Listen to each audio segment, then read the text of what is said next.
Okay, everybody, this is a real treat. This is going to be my second interview installment, and this one is near and dear to my heart. You are going to meet Donna Davidge today, and I had the privilege over the last several months of getting to be in a writer's accountability group with Donna. So she is just a wealth of information, as you're going to hear as I introduce her. And I cannot wait for you to hear some of the wisdom that came out of the conversation that she and I had.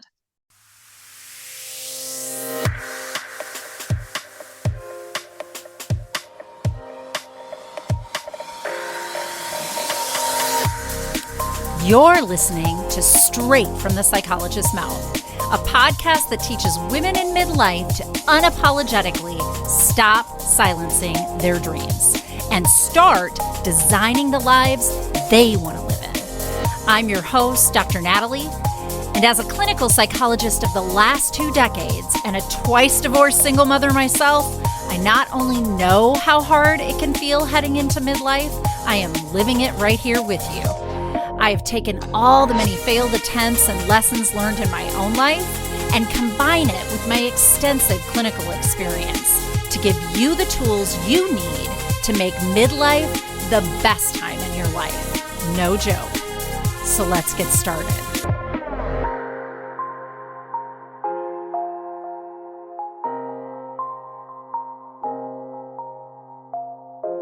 So without further ado, let me introduce you to Miss Donna Davidge.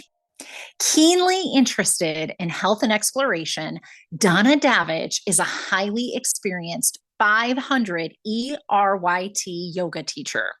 She received her master in nutrition in the late 70s, and in 1985, she discovered Kundalini yoga in New York City, practicing and studying this form of yoga as a powerful tool for healing and personal growth. She is certified by 3HO and Yoga Alliance. She has taught tens of thousands of hours of yoga and meditation in New York City and at her Sewall House Retreat Center in Maine, which was ranked second by USA Today's 2023 Reader's Choice Award. Donna has appeared in print, on radio, and on television, including on Martha Stewart and Good Morning America. She has a YouTube channel, has published 2 DVDs, and 2 audio classes. She is honored to have been interviewed by Integral Yoga magazine on the relationship between yoga and emotion. She was the yoga columnist for Inner Tapestry in New England from 2000 to 2013. And in 2019, her memoir, Balancing with Bunions, was published. Most recently, she has been writing a book she plans to try and publish soon on the healing powers of Kundalini yoga. So let's welcome Donna. So welcome back, everybody. It is a really special podcast for me because we have Donna Davidge with us. And I had the pleasure of meeting Donna through a writer's accountability group called the Sister Scribers. Is that what we called ourselves? Scribes. Sister Yeah. Scribers. Scribes. Sister Scribes. Yeah. Donna Davidge is here today to talk to us about her expertise in yoga. And so I'm not even going to ask her very many questions today. We're going to let her inform us. And of course, if there's something that I think my listeners really would like to know more about Donna, I will certainly ask that of you as we go. But let's just start by having you tell us about you. Tell us your story. Yeah, that sounds great because that's what you're thinking is people telling their story. And I just love stories myself. On a certain aside, I'm in New York City right now, and I went to a Georgia O'Keeffe thing with a student the other day, and I wanted to buy her biography, but I have such a list of books that I want to read because I find people's lives so interesting. Not even like I'm a particular art person or Georgia O'Keeffe. So the bottom line is we all have a story. Yes. And so because we're talking about yoga, I will talk a little bit in that direction with me. I have been teaching yoga based out of New York City since the mid-1980s. And then in 1997, I purchased on a total wing and a prayer my great-grandparents' historic home in northern Maine and created a retreat called Sewall House. In 2019, I self-published a memoir called Balancing with Bunions, which has a reason behind it. However, I'm realizing of late that it could have been called Saving Sewall House, because there's a whole story behind that where I think the yoga saved me. And then when I wanted to share it with others. Someone I was seeing at the time was like, you love Northern Maine, you love your family history, which is also very rich up in Northern Maine, not world renowned, but very rich. And you love yoga. So that's what happened in 1997. And that has been a labor of love, which this year got voted by the readership as #2 by USA Today newspaper. And they had this ongoing competition of 10 best in the world. And I mean, wherever in the country, whatever. And for yoga retreats, we came in #2. Which let's just stop there and be like, oh my goodness, that is such a huge accomplishment. It really is. Thank you. Thank you so much. And some of the people that have known me a long time, I wrote on Facebook, we've seen your determination to provide excellence and you've worked so hard at this. And honestly, in each of our life stories, I think that's all we can do. And there's always going to be downs and there's always going to be ups and there's always going to be challenges. So thank you. This was a great reward for all the years of me and different staff that have helped me over the years. And also the people that have come over the years that voted for us. And so, yeah, so that's a big accomplishment, I would say, many years into running the retreat and many years into teaching yoga. So I think in one of my favorite forms of yoga, Kundalini yoga, the most important mantra there is keep up. Yeah. And I think like that's what we've done. We've kept up with this retreat dream of sharing it with others. And by the way, Natalie, when I started this retreat, there was not this yoga craze and all these yoga in the retreats. 80s. No, not probably. No. And so I was kind of this anomaly. And then I just felt it was so healing. So yes, it is great for the physical body, but I know you are very much about self-care. And when you get into your yoga philosophy and your yoga lifestyle and your yoga practice, it really, really helps with that balance. And so it's a great adjunct to things like what you do with people. And it's more and more as an adjunct, really, with people, you know, trying to improve their lives through therapy and things like that. Yeah. Yeah. I've started to coin, instead of balance, because I think that we talk about balance a lot, but balance gives us this idea that like, if I work this much, then I'm going to have to offset it this much with self-care. And the more I work in this field, the more I see it as an integration, which is one of the things I really appreciate about yoga is a lifestyle. Yoga is a philosophy. Yoga is not just I'm going to go do a Jane Fonda routine over at the gym. I mean, for some people it turns into that, but certainly if you're practicing it in the way that I think women like you are helping us to understand, it's more of an integration into who you are as a person. Yes, definitely. And, you know, again, I'm not going to talk just about Kundalini, but that's the one that was most life-changing for me at age 30, which was 38 years ago. Say more about that. Yeah. Why was that? A mantra that we focus on there, Sat Nam. And Sat Nam means true identity. So what is each one of ours own real identity? And so when you said to tell my story, I think a lot of us are raised, and I was one of them, to get an education. That is important. And so I went ahead and I got a master's in nutrition, and I was on that trajectory to get a PhD, and I was, you know, thinking of that, and my career was going very well and very strong. And I was in a very good marriage, but I was young and I did not know who Donna was. And so I left my marriage, I left my career, and I went on a very exploratory journey, which on certain levels was very I want to say poverty stricken, not just financially, but emotionally, spiritually. I was not a lot of people are in 12-step programs or addicts. It wasn't that. It was more like I'm a very determined, passionate person that was like, I am not happy with this thing called life. What can I find that will help me? What can I do? And there were certain things that took me to yoga. But when I found this one form of yoga, after some of this challenging time I pushed myself into, it was life-changing and started to pivot me in this direction of integration that you just talked about, where I realized what things I was doing in my life were constructive, and that many things I were doing, not just physical things, like people eating the wrong food or drinking too much alcohol or taking too much recreational drugs or any recreational drugs, whatever your choice is. It was also behaviors. And interestingly enough, I'm sure you help people with behaviors.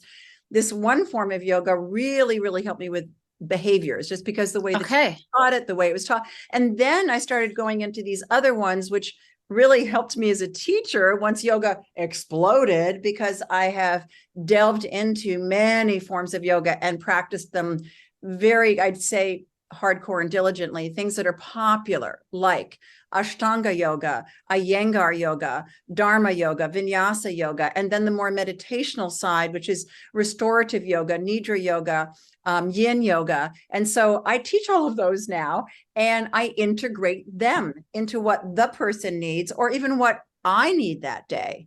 And Yeah. so I think there's so much to know. And I think, like you said, if someone goes to the gym, which is one of the first places I started teaching for many years, I was panting with people's eyes closed, and they're like, "You're teaching that in health clubs?" And I was like, well, yeah, because I think it works and people are doing it.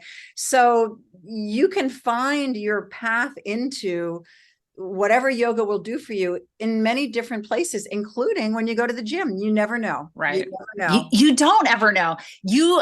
Your experience in your 30s finding Kundalini, is that how you say it? Yoga, Right. is exactly the clients that I work with. I talk about working with women in midlife, and I know that when we kind of go, ooh, 30s, that's not midlife. But what I'm really kind of grasping to help people with is, though, when they figure out this thing that they don't have an identity, that they've been doing the thing they thought they were supposed to do, exactly, very diligently taught socially, by culture, by their families, by their religions, and yet they're not happy. Like, they don't know who they really are. And there's something that's, just there's this level of dissatisfaction. For some of us, it's a fantastic, like, crash and burn.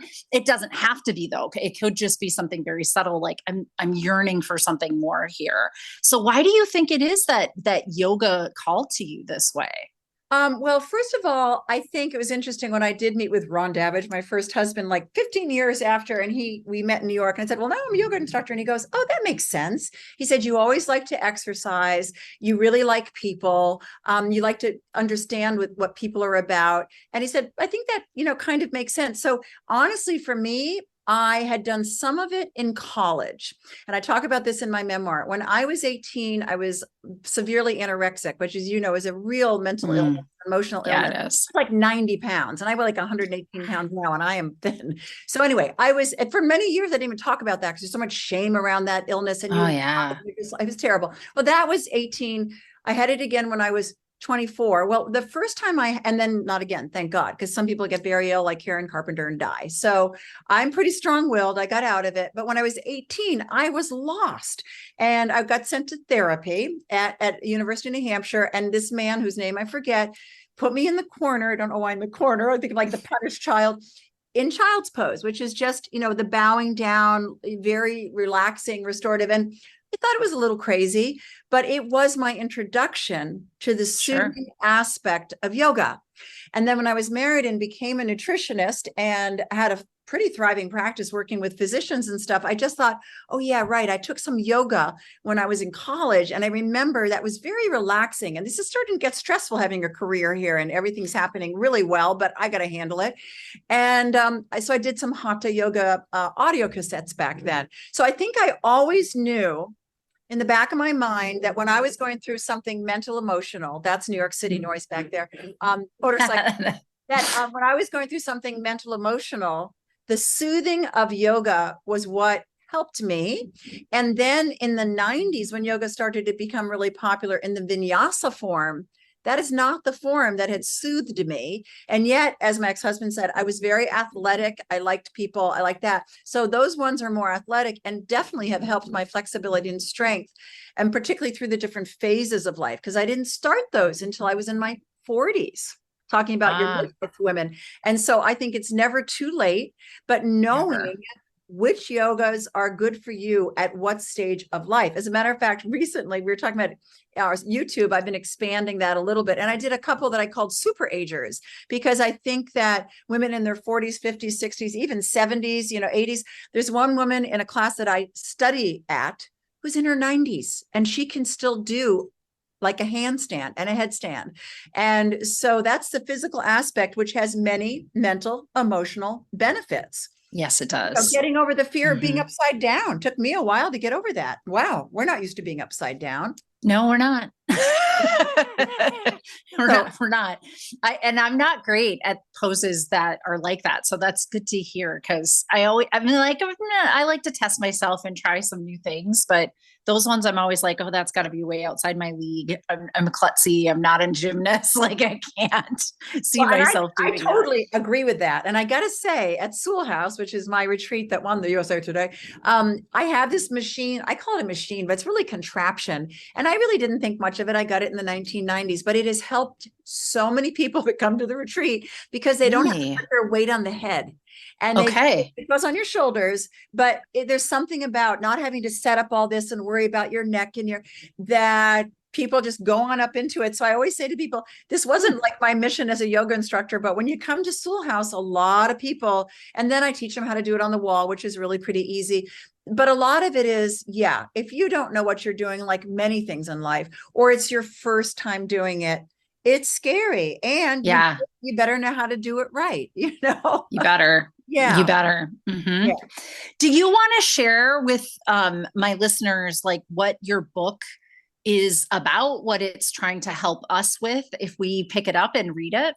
Oh, are we talking about the one that you and I have just? The one that you're working on. I'm actually really excited. And exactly like you said, we're in a contest. So the idea that we don't get published by the contest because there's many people entering it. The book proposal process that they took us through was a huge, huge gift. And you had to do the work. And through that, at first I was going to call it Demystifying the Chakras through Kundalini Yoga. But then I didn't want it to necessarily be like, as I did what we had to do, which was the competitive research of other titles and what we wanted to get across to our readers, I was really clear that I wanted it to be a book for healing with some techniques in it, that it doesn't matter whether you call them yoga, because some of the techniques in Kundalini yoga are really not like other forms of yoga. We use vibration a lot, means chanting. We use breathing a lot. And yes, we do physical stuff. So my book ended up being titled, for the time being, Healing Through Kundalini Awareness. And so one of the women said, put in Kundalini. Well, if you know what Kundalini is, you're like, oh, that's interesting. And they're going to talk to us about that. And if you don't know what Kundalini is, what is this thing that when I'm aware of it can help me with my healing? And that's exactly what it is. It's really just being aware of our own vitality, our own life force energy, and how it can heal us, like Louise Hay did, I love that. I love that. Thank you. Thank you. And you're familiar with my stuff because in our small group, we all would present to each other, but awareness and compassionate self-awareness is really what I'm helping people to have, is like a key element, I think, to any healing process, to any growth process, honestly, and to be in your best self, to be able to stay there, because that's an evolutionary dynamic process. It's not a static place that I go stay and I'm there all my life. No. Like we evolve as a human across our lifetime. Without awareness, you can't really do that. So I love that. I actually love that. I think that will be really a great title for you, because I do think that a lot of us at this stage, we hit this weird life, I don't like it, but I don't know why kind of a thing. That's one of the first places women are gravitating towards, is just like, I need to be aware. I need to understand this a little bit more. Yeah. It's very, very true. And it might be awareness that they're not happy in their marriage anymore, or they're not happy in their career anymore, or there's a friendship that's not serving them anymore, or that's something that they're doing. I mean, one thing I was doing, and COVID really helped me with this, ironically, I worked so hard as a yoga instructor in New York City. I loved it, but it was time for me. I was around 65 years old when COVID hit, and I'm not ever going to retire. As I said to someone the other day, as long as I got energy and breath in me and I'm healthy enough to do it, I'm going to teach. However, it was imbalanced. There's that word again. It was not, I was not doing self-care, Natalie. I was working 7 days a week whenever someone needed me, my own classes, but also helping others, because that's what I like to do. I felt like a doctor on call. I would take the late night classes. I would early, and people knew they could, and I would always do my best to teach an excellent class. However, I didn't take vacations. My second husband was like, there's no time for us, which wasn't inappropriate, and after all, my marriage broke for other reasons. I started to reflect more. So we're all evolving. And then COVID, a lot of the yoga studios in New York and my employment here, and it's much less, and I'm much happier. Isn't that interesting? So like COVID was the ultimate in Well, disruptors of yeah. our patterns for sure. But it sounds like it had that value for you, that it gave you some time to reflect and look at what's working and not working. And do the things I wanted to do. I would not have Yes. time for authorpreneur, and working with the editor I worked with. I really needed that. I mean, I was working hours a day, as you and I talked about, on a professional book proposal, never done that myself. I would not have had the time to do that. No way. So, it's Mm-hmm. really important for people to become aware, which is what we're talking about, and prioritize. And I think there's a really fine line, and I'm not at all a financial advisor, but for people to prioritize the value of time. Because as I get older, I really feel like time is such a commodity, such a commodity. Mm-hmm. So yes, time is money. And yes, we need to work to pay our bills. But where can you find that again, I use that word balance, where, you have time for yourself. And I liked your word integration, because when we lay down at the end of any yoga practice, some people like to pop up and they don't like that. Yeah. And they're like, well, I don't need to relax. Well, it's not just relaxing. That last part is the integration. That's the Yes, integration exactly. of everything they've done, whatever type of yoga they've just been doing. Integrate it into your body, into your mind, into your breath, into your energy. Let it all work together and integrate with its own wisdom. Mm-hmm. I love that. I love that. I end some of our guided meditations that I do in my group coaching with that idea of like, how will you take this into the rest of your day? Or how will you take this into the rest of your week? It kind of depends on what we were meditating on at the time. But I think that is so valuable. And there's so much about how we function as humans that's like, it's broken down into parts, and we stop seeing that we're bigger than the sum of our parts, right? So if Right. you're always focused on, I've got to do this part of my life and this part of my life and this part of my life, and not how do I integrate all of that, balance still gives us this impression that it's all the parts have to be in balance. And I really think it's that all of us needs to be better integrated in who we are as our true person and our true alignment with this world, whatever it is that we bring to this. And most of us by this time in adulthood are kind of wrestling with this idea of not wanting to be stagnant, but wanting to have a legacy in our life, which is one of the central developmental stages by Erik Erikson, who's a clinical psychologist. So like, or a developmental psychologist. So that's kind of my reference point, but it's true. It's super true. we hit this middle part and we're like, well, we want to make a difference. We want to leave this place a little bit better than we found it. Right. And maybe that's just, in a personal way, like for our family or our friends or our children, whatever. But some of us, it's a little bit bigger. It's like social change. We want to see, a shift in humanity by the time we get out of here. Yeah. Yeah. I think that's kind of the whole approach with the Hay House mentality, right? All those wonderful healers from all over the world that had the consciousness. I mean, we had an interior designer in our group, whatever it is you are doing to make people's consciousness be elevated. And yes, it was one way, but there are many, many ways. And we had the woman that did her pilgrim. I mean, people do different things to get to the next level.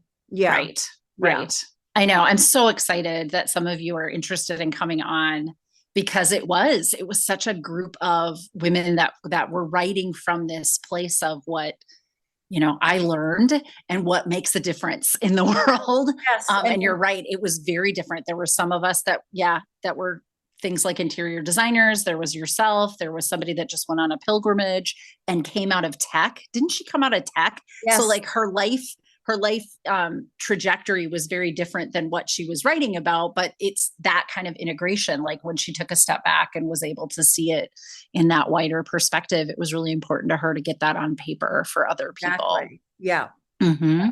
And I think that's the thing about people's stories. And in my memoir, I wrote some stuff that was really, really personal. And some people are like, well, why'd you write that? I'm like, because I think we all have secrets.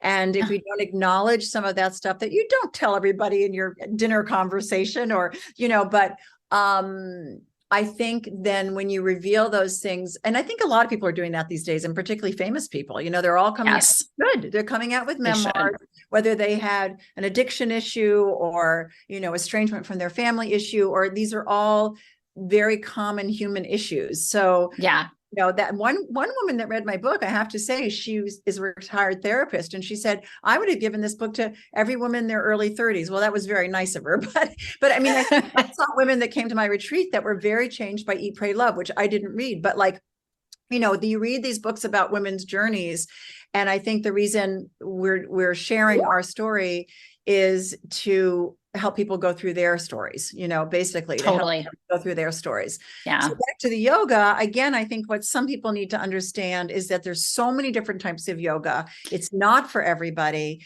And though they should not just turn away from one type of yoga they go to, and oh man, that one, they got their leg behind their head, I can't do that. Or they do a head, I can't do that. Someone told me that today, and I said, you were just in the wrong class. You went into this class, all sorts of crazy stuff. By the way, there's a poing going on in the background there, and that's my computer, not yours. And that's yours. The Zoom is actually kind of keeping it out pretty nicely, which Zoom is pretty amazing, because my cats are outside my door right now playing with a little jingly ball and then bouncing off the wall. They're kittens. That's amazing. I can hear the poing when I'm doing my YouTube stuff, and I'm like, oh dear, they're getting a little poing there. But anyway, it's all good. I think it's don't worry about it. If it's there, this is real life, people. It's real life. Exactly. Yeah. Tell me, is there anything that you would advise my listeners and the people that follow me, like if they've never even tried a foray into yoga, where do they start? What should they try? Well, I want to say there's a lot of stuff on the internet, and I want to say that that's, very popular. And there's one person people love very much. I'm not here to promote her. She doesn't need it. I don't watch her. I don't follow her, but it's Yoga with Adrienne. Like everybody watches Yoga with Adrienne. And she's gone over that tipping point, has millions of followers. I have a YouTube too. I mean, of course I would say, check me out. Mine is much less followers, but I think the only thing I would say about that, really, in my opinion, is I know we're post-COVID and we're still a little tentative, but I think looking for a very good instructor that you've heard word of mouth from other people is good.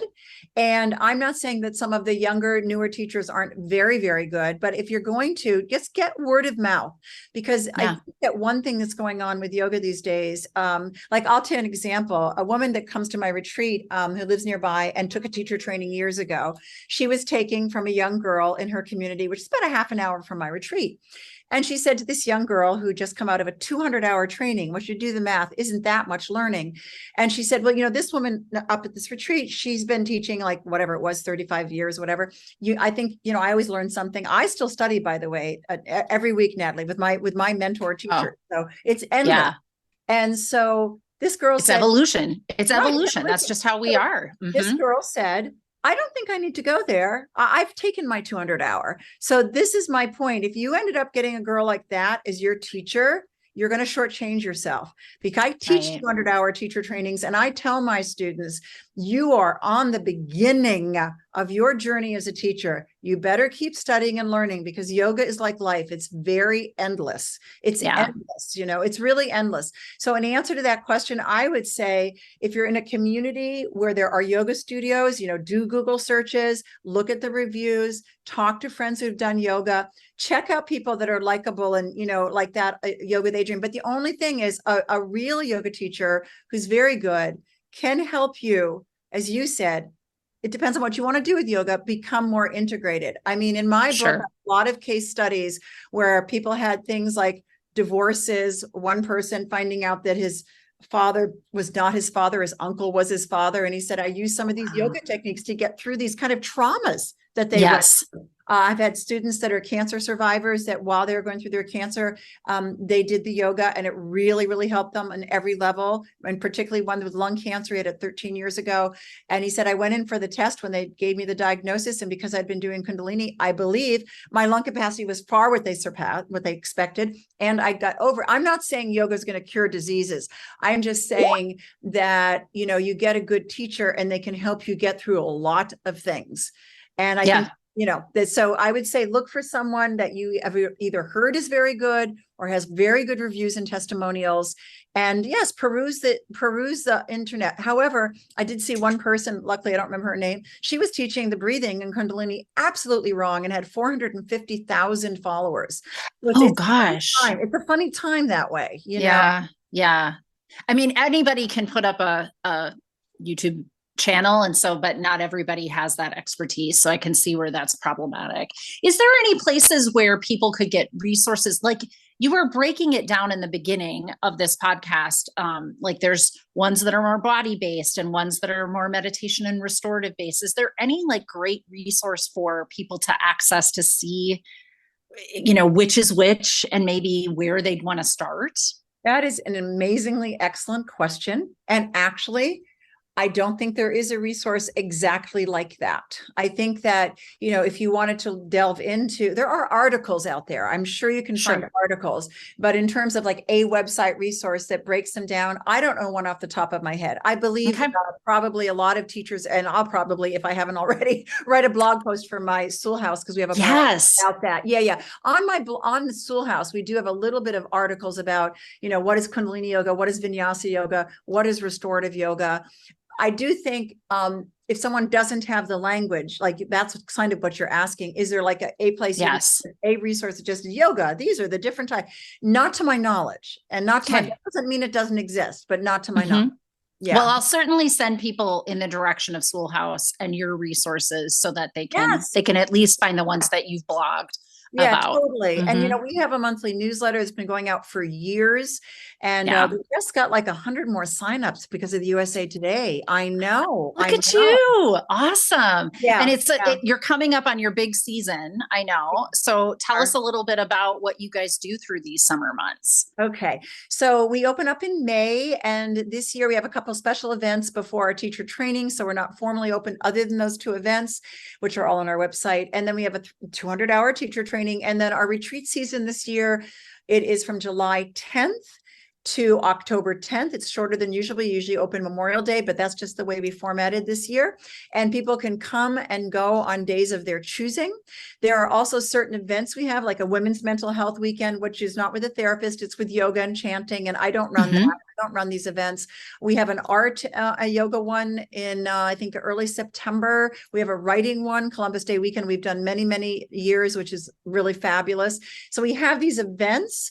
We have a chant fest in July, but it's not, you do not have to participate in events. If you are like a beginner yogi, this is a fabulous, I got to just say, place to come, because we are experienced teachers and we start at your level, and it is very small and personalized.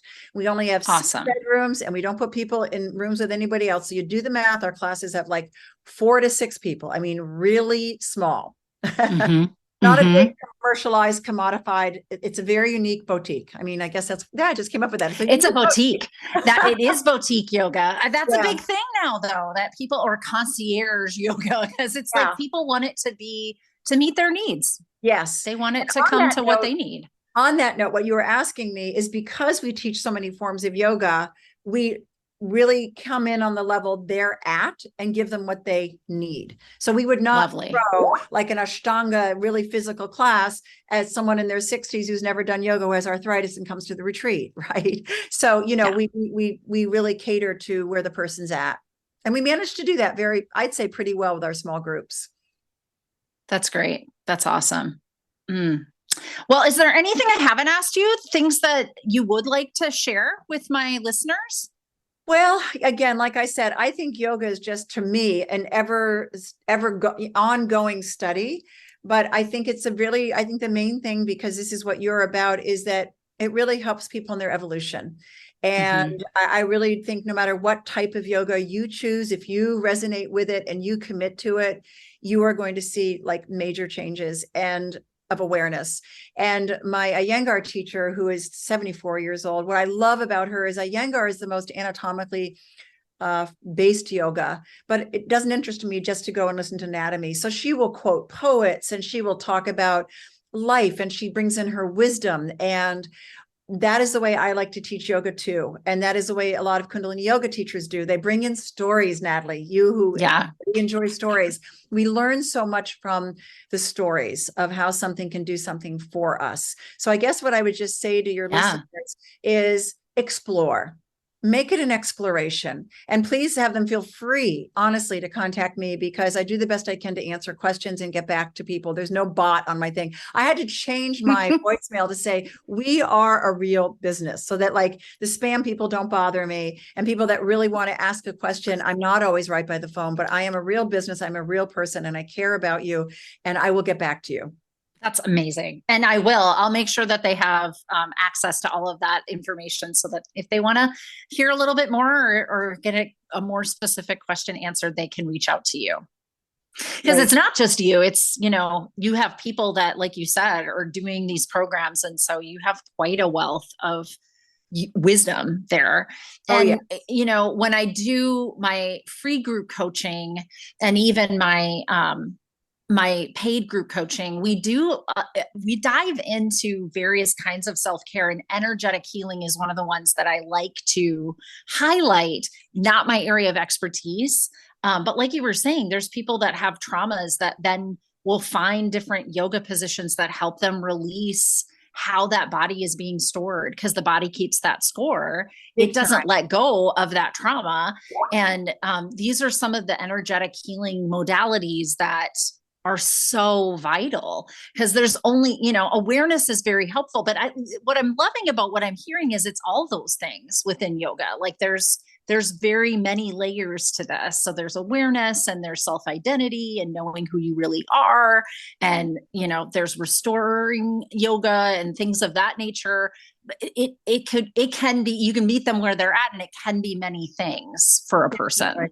Definitely. Yeah. And what you were just saying too about awareness, you have to act on that awareness. And in yoga, they call that kriya. Like a kriya is an action. And so again, back to that book that I am working on, and, right now, I give people tools that are not very time consuming, because that's another thing in the time that we live in, the hours and hours and hours that I put in the 80s doing that, and my colleagues, even us in our practice now, this is what they call the most accelerated form of yoga. So you can do 3 minutes of hud, hud, hud, hud, hud, which in my research, one of my teacher trainers from 2009 is doing every day. And she works in the real world. She does that for 3 days to get sent 3 minutes, 3 days before she goes to work every day to get centered. Diligent. Okay. Yeah. To be grounded when you leave your home to go out to work. Very important. Or go out onto the interwebs to work, because everybody has a different way that they're accessing work these days. Do you have any suggestions with that? You had said earlier, like, I know people post-COVID are a little and then you talked about there's a lot of stuff on the interwebs on YouTube or whatever that you can access. But do you have any preference? Like, should people go to in-person stuff? Should they go online? Does it matter? I think that's the taste of the teacher and the person. But really for me, because I really am an old timer. I'm an old timer. And like, I personally think that one-on-one, not one-on-one, like you have to go to a private client thing, which happens too. I've done a lot of work on Zoom, and it's really, really changed my teaching and helped me a lot, not have to run around as much. So I think there's benefit to the Zoom. Sure. But I think for people that are learning, that really want to have someone work with them, I lean towards the personal side. And I think also, once you know each other, like I have someone I've been teaching probably 30 years, Kundalini privately. I used to go to her apartment twice a week in New York City. And even though I'm in New York City now, we've graduated to Zoom because that's more convenient. But I think once you know each other, and even me, my 2 mentor teachers that I study with that are 74 and 84 years old, they now have live classes back again in New York, but I'm not going to those. But I diligently go to their Zooms every week because I know their teaching techniques well enough. I also know that if I went, I might get some benefit, but I've had them correct me for so many years, like over 20 years, both of them. Yeah. I know that they know what they've taught me about my body, and I've learned from them what I know about my body. Though visually, I remember once I was online with my Iyengar teacher, and she could see it. She's like, "You're in shoulder stand, Donna. Your legs need to be straighter." So you can see some things on Zoom, but the live is what I would lean toward if you have a choice and you can do it. I gotcha. And that personal touch too. So teachers that record and you're doing things, that's one way of learning, but having some interactive Zoom classes is important as well, because then I people think can so. see you and your forms and be able to Yeah. advise you. And if you take it really to the level of student-teacher relationship, what they call guru, I'm not a guru, I'm just a very experienced teacher. And some teachers that haven't been teaching very long call themselves masters, which I think is pretty interesting. But in terms of that, I mean, I had one woman that came and took my retreat, my training, and she said that Adrian was her guru and she was going to write her a letter, and she was all, and I thought, well, you don't even know Adrian. I mean, you had no interaction with Adrian. Like you said, if you have a Zoom interaction, like you and I are having a Zoom interaction. I worked with a woman in the UK during COVID who found me, and she recorded my classes and she still uses them. We had interaction. I sat with her, we went into it and said, so what's going on with you today? What can we work on today? That's different to me. I'm not saying that she's not doing amazing things. She's got to be. So many people love her. There's benefit to that. But if you really want to get a student-teacher relationship, I don't think it can happen unless it's live, initially.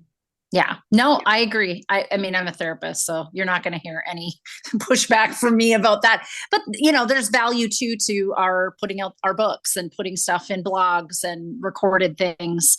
It gives people a taste of us. It gives people, maybe they hear something and they are like, yes, she is speaking to me. This is exactly what I'm going through. And and feeling like their story is heard, are more likely then to engage with us. That's definitely also valuable. We're putting things, you and I both, up on YouTube. I mean, that really helps. Yeah. But I think going back to the beginner, like we're talking rote beginner, it just makes logical sense that if someone watch you and correct you, that is a good starting point. Just like I said, that's what I'm doing with my teachers. I was with them, over 20 years every week, even though I was full-time teaching, I went to their classes. So I know what it is to be watched by them. And I think years of having them watch me, I've got a pretty good experience under my belt of my body, but my body changes. So now I've had to work with those changes. So, either way, as long as they're doing yoga and they don't hurt themselves, I encourage people to seek it out. Yeah. Good. Awesome. Well, thank you so much for being with us today. Welcome. Yes, it's fun for me to see the people that I've been seeing for months now in a different way, and to let you guys share, because I had, the great experience of being able to hear about all of these different things. Man, we had a photographer from New York that was in our group that's going to do like what looks to me like what we would have called a coffee table book, because it's mostly the beautiful pictures, but she kind of went around New York after COVID, which, I mean, wow, those were very moving, powerful photos. So, I mean, there were so many of us, but I just knew that my listeners and the people that follow me could use this information as well. So I so appreciate you coming on and sharing your wisdom with us. Thank you. I've been interviewed on different things over the years, but I'm new to this whole podcast thing, because again, I'm an old timer. So this is my first podcast interview, and I'm for giving me that opportunity, Natalie. You're so welcome. You're so welcome. I'm new to the podcast thing myself, but man, am I having a good time. Super fun. I don't know why, but I just think it's fun. Probably because this is the most like what I do for a living, right? It's just a one-on-one talk to somebody. And even when I'm not interviewing somebody, I mean, like, I'm looking at the people that I work with, like that's who's in my lens, and I'm talking straight to them, and I know my stuff. And so it's like, it's a dialogue when I do the podcast. So I think I just enjoy it because it's second nature to me. Yeah. Well, it's a people thing, you get to connect with people, and that's what we like to do. Yeah, definitely. Well, thank you again. Is there any questions that you have for me? Anything before we... I appreciate this opportunity. I hope that our little banter here will be helpful to someone. I just want to say, I was talking to someone recently about one of my students, us sharing books or, podcasts, whatever. I don't know who the author was, but she went to a Barnes and Noble book signing. This was years ago, I think, when there was less of all this social media and all this stuff. And my student, who was also a writer, and that was kind of before I wrote a little chakra book in 1993, but more before I was thinking of really writing and stuff. Anyway, I think this is a good final message. She asked this author, this well-known author, so how many readers do you have to have of this book that's coming out, or any book that you write, to consider it a success? And I think in this day and age, when we are so measured by like how many social media followers we have and everything, to remember this well-known author said, oh, I consider my book a success if one person has read it. So if one person listens to our podcast and gets something out of it, enjoys it, we are doing something for one person. Yeah. We are doing something. Exactly. That's the other reason I like podcasts and the YouTube channel and the books, is that it kind of stays out there in perpetuity. Because I still will get comments from people from stuff that I wrote 5 years ago and be like, okay. So, like I knew it needed to go out there 5 years ago, but somebody needed to receive it then, right now. So it's just, it stays there. It stays there forever. Mm-hmm. Yeah.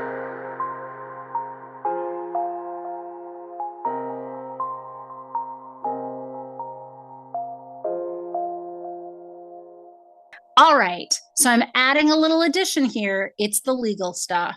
Just so you're aware, nothing in any of these podcasts constitutes actual psychotherapy.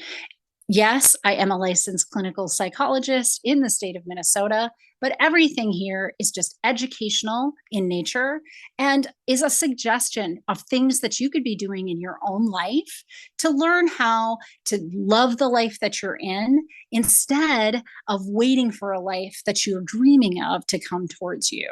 So just remember, this is not therapy. And if ever you need any resources for mental health, look in my notes and I'll always have a little blurb at the bottom where you can click on a link and get those services for yourself.